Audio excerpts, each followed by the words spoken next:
Guys, ako share sa inyo guys, okay na ako nabantayan guys sa mga posting ako guys, kung asa dapit ang mas higher of views or mas taas ang views. So dito guys, kasigara nang ginagamit dito sa reels. Everyday nag-reach man ta nagay mo matag content.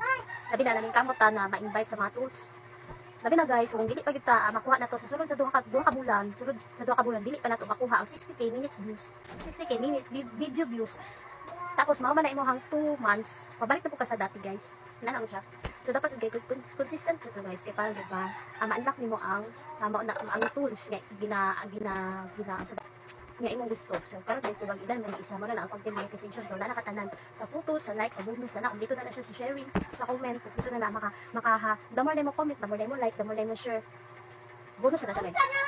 So karon guys, ako nabantayan niya sa mga post nako guys. Isa ko kayo ang sa picture. Siguro makabantay mo rin guys, di ba? Isa to, comment lang sa baba, isa to nakabantay nga, taas ka ayo ang view sa picture. Mo dai na guys, mas mali kamo pud ta mag-picture, no? Picture na siguro dito guys, bisan asa ta mo adto guys, kay para lang natin ma-post no, bisan walay like or comment, importante guys na mano mo na siya mo agi mo na siya sa wall guys, di ba? Agi pero imong post mo agi na sa wall.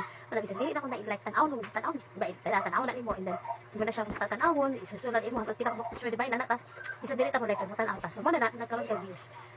So karon guys na ako suggest sa inyo guys na sa mag-reels mo guys, ayaw pud nakalimot mag-post og mga picture sa inyong mga timeline. Diba? Nakapay na siyang tabang guys mo na. Comment dira as comment section kung inana ba. Inani ba kataas na awa ang views guys, taas ka ayo. Kaya tungod po na sa mga photos. Mas high, mas taas ang kwan sa photos niya. Wala na akong take sa